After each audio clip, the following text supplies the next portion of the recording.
Barakatah Yahweh, Barakatah Yahweh Shah, Barakatah Yahweh, Barakatah Yahweh Shah. All praises to Yahweh, Ba'ashem Yahweh Shah, Ba'ashem Kakadash. Now, let's talk about the purge. Now, the purge, it started, the first purge, it started in Staten Island, and they had some type of experiment on Staten Island. So they say, okay, we're gonna go into the this certain neighborhood, and we're gonna offer them this purge situation. And the purge situation is gonna be where we're gonna pay them $5,000, and they gonna put these things in their eyes, and we gonna have a surveillance on the eye situation, so we can see everything they doing, and we can see everything that's going on in this certain neighborhood. Now, mind you, this is a housing authority or so-called projects where what you call it, children and what do you call it, mothers and children or something like that, where they all get public assistance from the government. And usually there's no men that live in these arrangements unless they're maybe single fathers. But if they're a family, it's usually a woman with a bunch of kids, and they're usually black and Hispanic. You see? And so this purge, in the movie Purge, it didn't stay in that neighborhood. See, the second purge, it went nationwide, and they call it the New Founding Fathers. See, and this New Founding Fathers, in the purge, the whole situation was, we trying to purge the whole nation. See, and what was the purge? It's legal to kill people. It's illegal to kill anybody that you hate. Let your hatred out. See, let your hatred be manifest, and purge your hatred while you purging out the people that you hate. See, this is what the purge was about. So this situation is coming to a head where these elite individuals want to send a message that when they ready to purge, they can purge at any time. Now let me see here. Now Daniel had talked about this because it talks about policy. Because that purge that's a policy of the government. That was a policy of the government. Let's see here. Oh, it's Daniel chapter 8. Daniel chapter 8.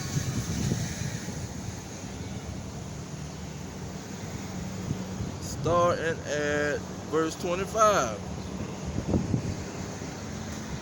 Daniel 8 and 25, it say, and through his policy also he shall cause craft to prosper in his hand, and he shall magnify himself in his heart, and by peace destroy many. See, he gonna offer these individuals peace. See, he gonna say, oh, this is gonna bring peace to the nation. This policy that we setting down in the books, this gonna bring us peace. This gonna bring you peace. When we purge out the rebels. See, that's what it's really gonna be about, purging out the rebels. Now you say, craft, he shall cause craft to prosper in his hand. So the craft is gonna prosper. Whatever they trying to do, they gonna be able to do it. It ain't gonna be hard because the policy gonna set everything in order. Now let's go back to Daniel 7. It talks about who was gonna do this, the last kingdom, the last ruling empire with the 10 kings. See, it's not just one king, one little kingdom, a little country. This is an empire. It got 10 kingdoms. He say, let me start at verse 24. It say, and it's Daniel 7 and 24. And the 10 kings out of this kingdom, Salakia, the 10 horns out of this kingdom are 10 kings that shall arise, and another shall rise after them, and he shall be diverse from the first, and he shall subdue 3 kings.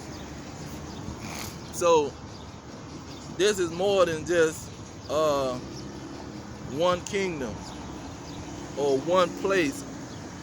He got multiple kingdoms. And so verse 25, he say, and he shall speak great words against the Most High, and shall wear out the saints of the Most High, to think to change times and laws.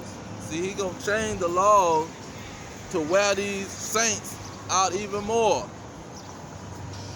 See, he gonna wear these saints out, and it's through his policy. Let's get Isaiah 10 and 1. He say, woe unto them that decree unrighteous decrees, and that write grievousness which they have prescribed. So he's saying there's going to be some unrighteous decrees that's going to be decreed. Like Nebuchadnezzar in Babylon. Nebuchadnezzar had an unrighteous decree. If you didn't bow down to the image, he was going to put you to death. He was going to throw you in the fiery furnace if you wasn't going to bow down to the image. Now let's get, it says decrees. Let's see here.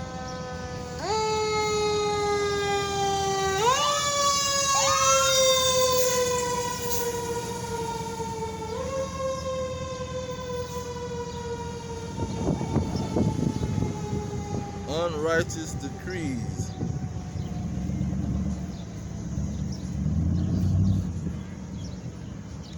That made me lose my train of thought. Oh, let's get this beast in Revelation, because this beast and the 4 horns, these 10 kings and the beast are the same nation. Revelation 13 and 1. So we talking about these 10 horns. That's our 10 kings. We're not gonna come off of that 10 king situation because that's so important. And to be specific, these 10 kings are ruling the world right now. It says, verse 1, Revelation 13. And I stood upon the sand of the sea, and saw a beast rise up out of the sea. That's what Daniel said. This beast was going to rise up out of the sea. That sea represents mankind, or the humans on the earth, or nations on the earth. It says, having 7 heads and 10 horns. See, having 7 heads and 10 horns, and upon his horns 10 crowns. That them crowns, you know, about the kings. Them crowns let you know about the kings. I mean about the horns. That these horns is not just horns, they're kings. Because only a king wears a crown. And it says, and upon his heads the name of blasphemy. So these 10 kings, they would be telling lies left and right. That's what this whole kingdom was going to be. Their foundation was going to be on lies. See? Now this is what the beast is all about. And that beast is just another name for the nation. Look at verse 4. This is Revelation 13:4. And they worship the dragon that gave power unto the beast. See, this beast was originally the dragon, because the dragon and the beast, both of them had 10 horns. It says, and they worship the beast, saying, who is like unto the beast, who is able to make war with him? Now, look at what verse 3 say. Verse 3 say, and I saw, this is Revelation 13:3, and I saw one of the heads as it were wounded to death, and his deadly wound was healed, and all the world wondered after this beast. So when you go back to Daniel, I'm thinking Daniel 7. It said something in 24.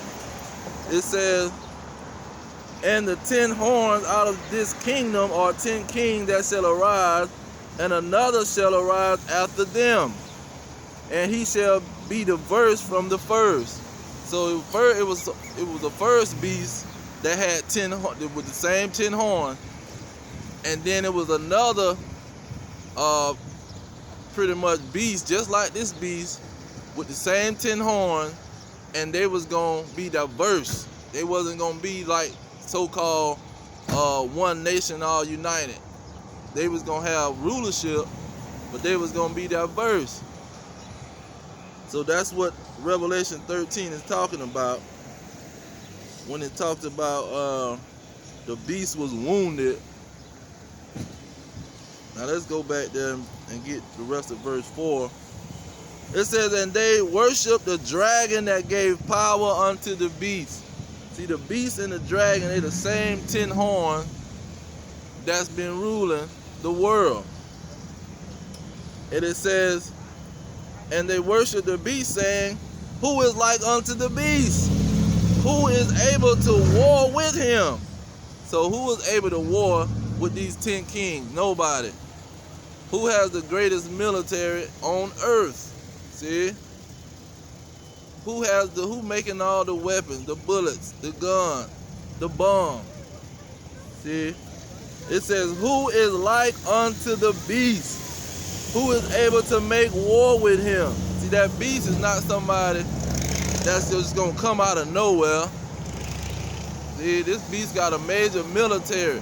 This beast has been around that and proved itself. Proved that they're the greatest. Proved that they undefeatable. Never been defeated. See? Because it's asking the question, who gonna be able to war with this beast? With these 10 kings, these 10 governments, these 10 nations. Who is gonna be able to war with them? Now when you go to verse 10, Revelation 13:10, it says, well, let's read 9. It says, if any man have an ear, let him hear. He that leadeth into captivity shall go into captivity. Now, mind you, this captivity situation is being stated in the middle of these 10 kings and this beast and the red dragon.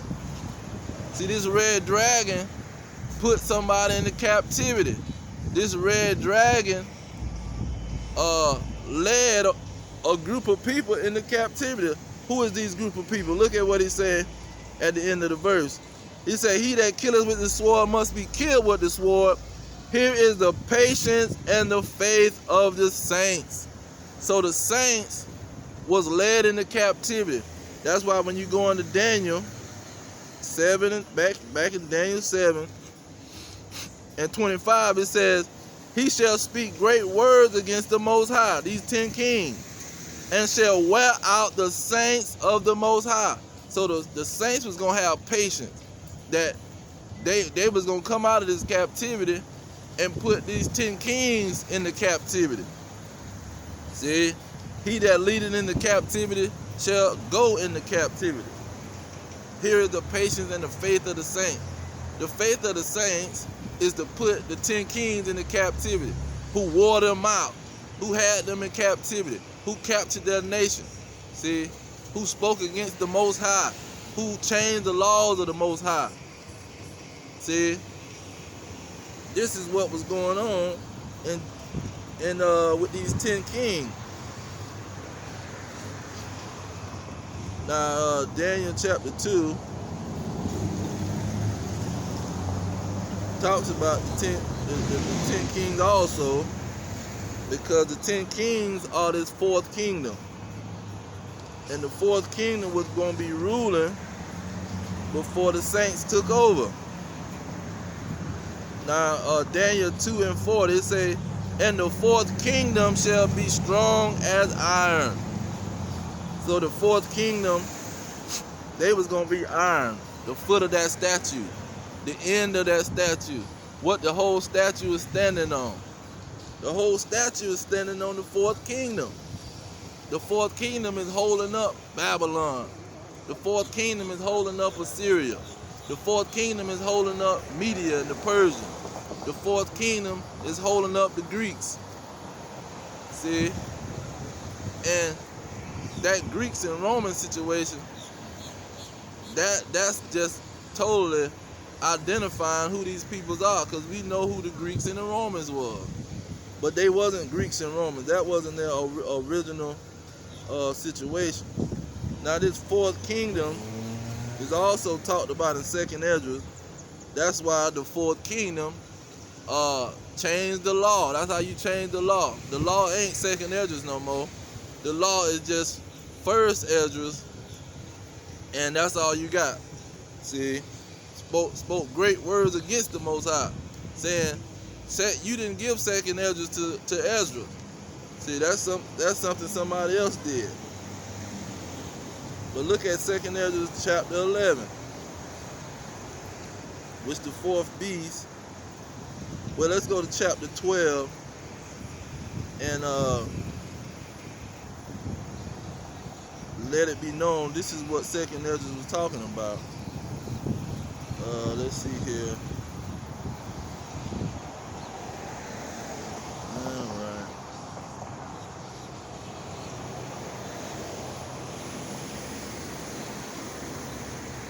Okay, 2nd Esdras 12 and 11.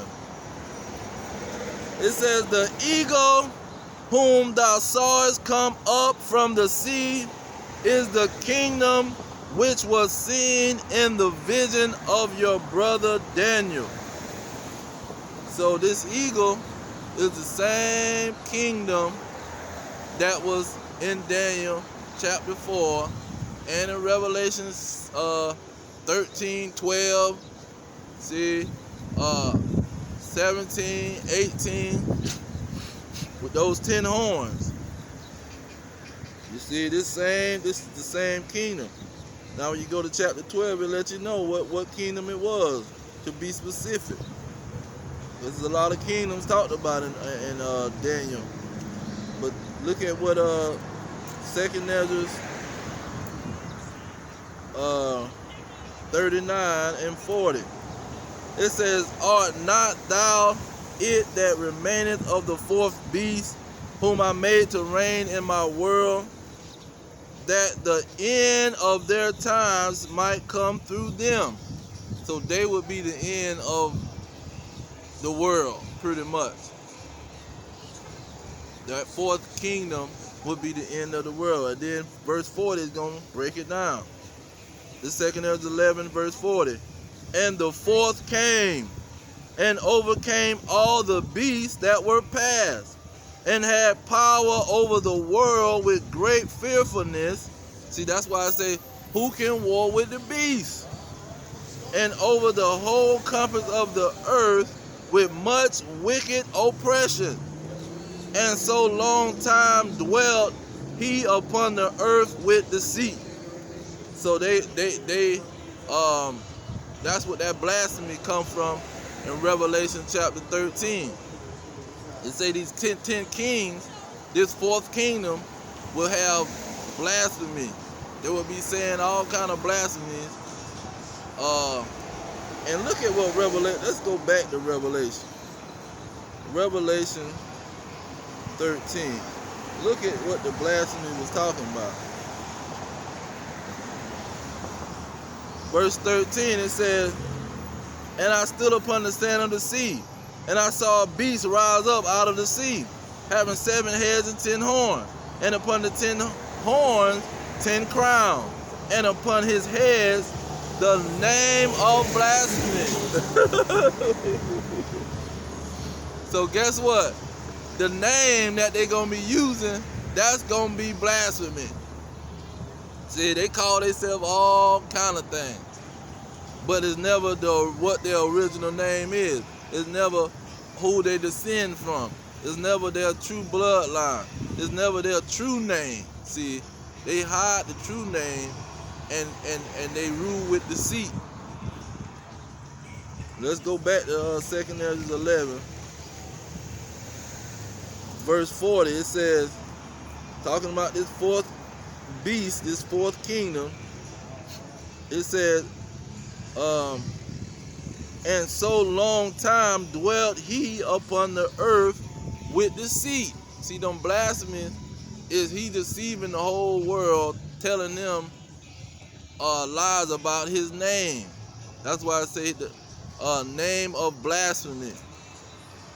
See, the name is going to be, then even the name of the Most High and the name of his son, that's also going to be a lie that he telling. See, he just going to pick some random name and say, this is the name of the Most High. See, now let's get, let's see. And so this is how these individuals got power. They got power to do the purge. Let's go to Revelation 6.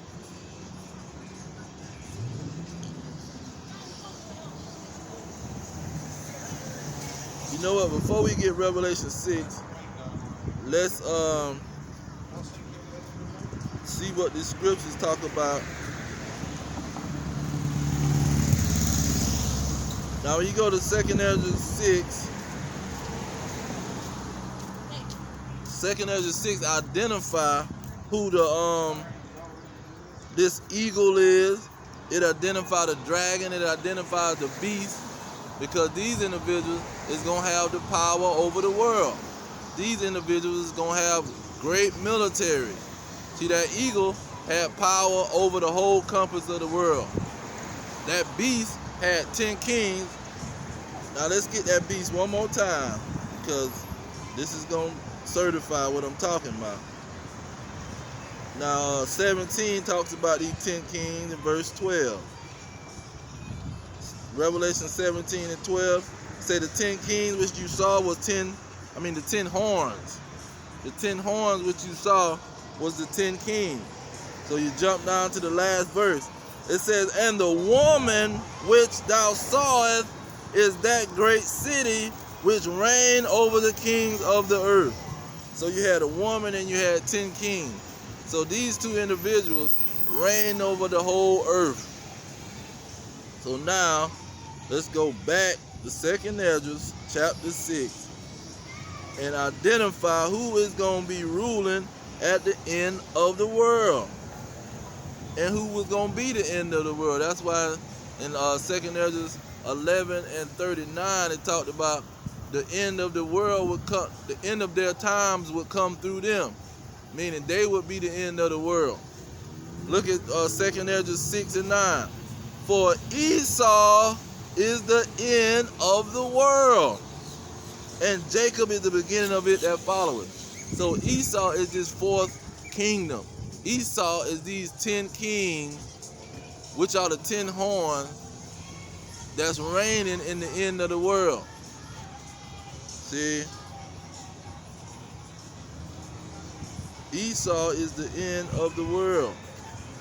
So now let's go to Revelation 6 and see what power the Lord is going to give these individuals. Because when you look at Esau, his name was changed to Edom, or they was calling him Edom also. And Edom stood for his children and his descendants. Let's get it real quick. Genesis 36, starting at verse 8. Thus dwell Esau in Mount Seir. Esau is Edom. Verse 9. And these are the generations of Esau, the father of the Edomites in Mount Seir. So Edom and Esau is the same thing. Esau is Edom. But Edom means red. So let's go to verse 4. That's why that dragon was named the red dragon. It wasn't just any dragon, it was named the red dragon. Now look at verse 4, because this is showing what the power of these Edomites going to be.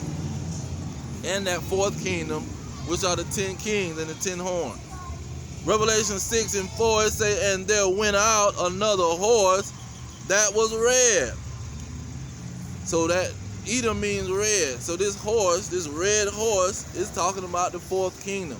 This red horse is talking about those 10 kings. The red horse is talking about the dragon. The red horse is talking about the beast. See, all of these individuals is being identified. Okay? And so it says, and power was given unto him that sat thereon to take peace from the earth. So not only was they was taking over the earth, but see, that's the whole key. If you got power to take peace from the earth, that means you got power over the whole earth. And that's what these dragons got. See, these children of Esau, they have power over the earth. Look at what it goes on to say. It says, and that they shall kill one another, and there was given unto him a great sword.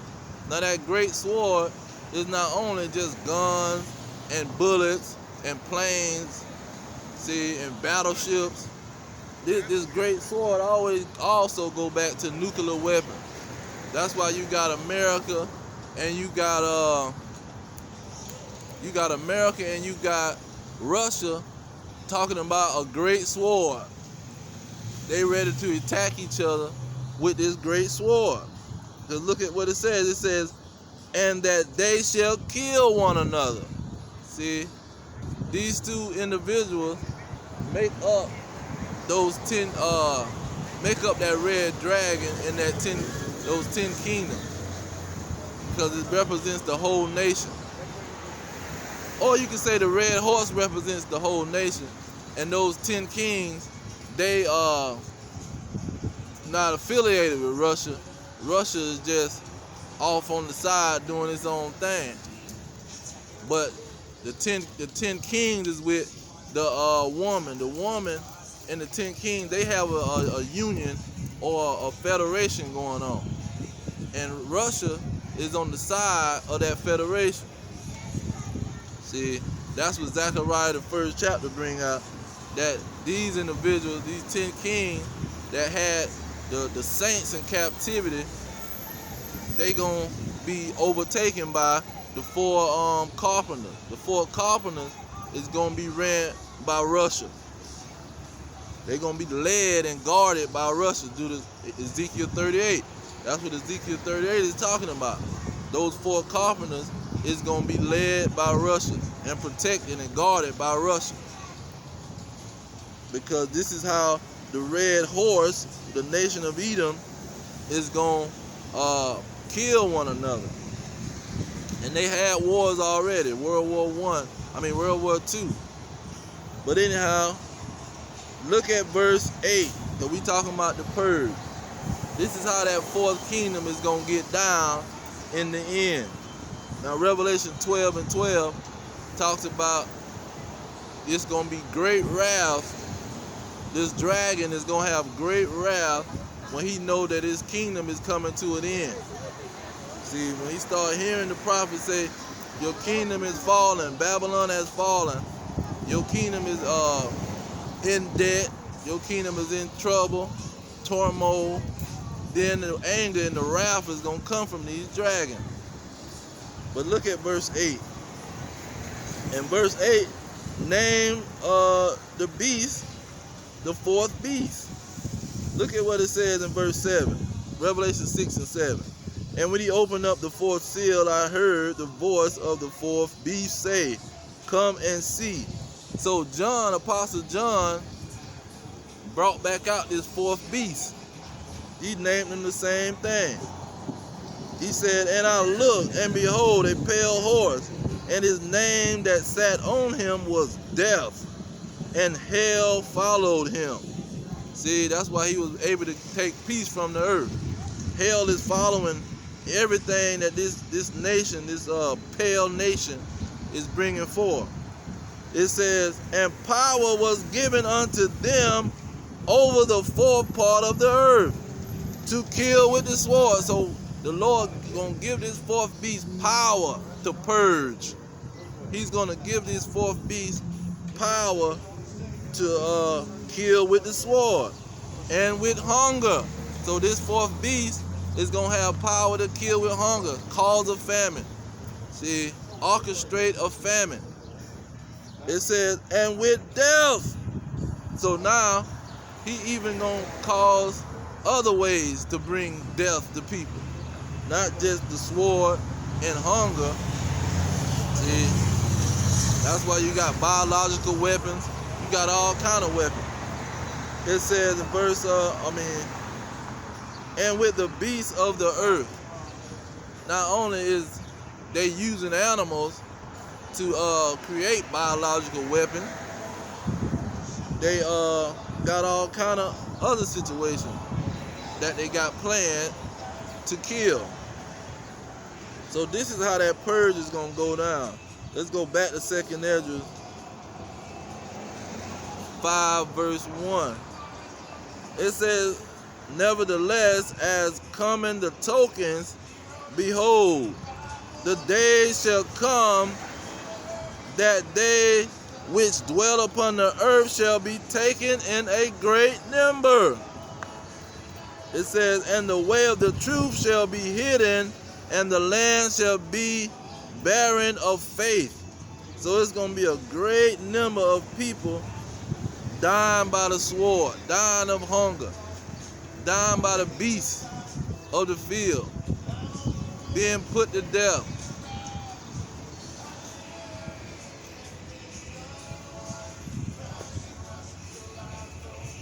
Look at verse 2. It says, but iniquity shall be increased above that which now thou seest, or that thou have heard long ago. So that now you seeing how you got iniquity, people breaking God's law on another level.